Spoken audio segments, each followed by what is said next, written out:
Au Torboyau, le patron s'appelle Bruno. Il a de la graisse plein les tifs, des gros points noirs sur le pif. Amis gourmands gourmets, bonjour. Merci d'être fidèles à notre rendez-vous hebdomadaire. Cette semaine, nous avons rendez-vous avec la rhubarbe. Elle est de saison. La rhubarbe est de retour, sur tous les étals des marchés, dans tous les jardins. Profitons-en. Et savez-vous que cette rhubarbe est originaire du Tibet? En fait, c'est un légume de la même famille que l'oseille. Bien sûr, on y ajoute du sucre. C'est en raison de son acidité, d'où sa consommation sous forme de marmelade, de confiture et de tarte. Et puis cette rhubarbe est riche en fibres et garantit un meilleur transit intestinal. On allait jusqu'à l'employer comme un véritable purgatif dans différents mets. On lui a longtemps prêté des vertus vermifuges contre les parasites intestinaux et elle apporte du potassium et du calcium. Alors, vive la rhubarbe!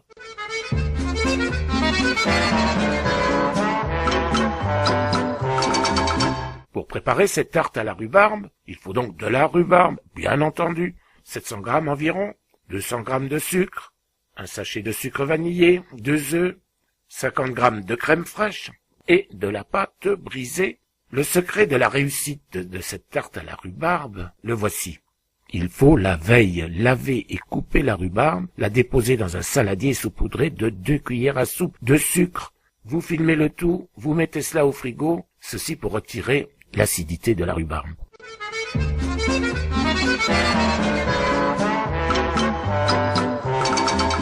On est prêt à réaliser la recette.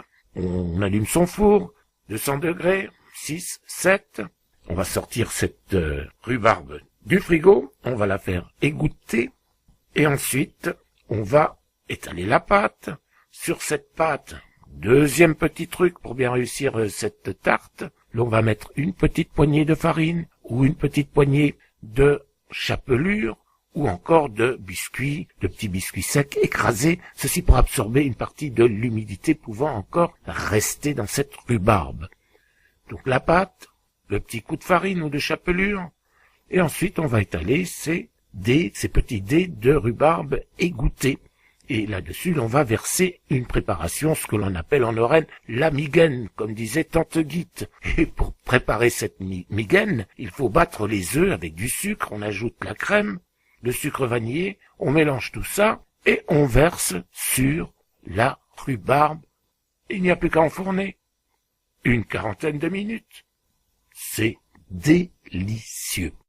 Pour retrouver cette recette, rendez-vous à la page Facebook de Radio 24, Radio 24, la web radio en Périgord vert. Et rendez-vous la semaine prochaine pour une nouvelle recette de Tante Guite. Bon week-end. Au Torboyau, le patron s'appelle Bruno. Allez vite le voir avant qu'il s'achète la tour.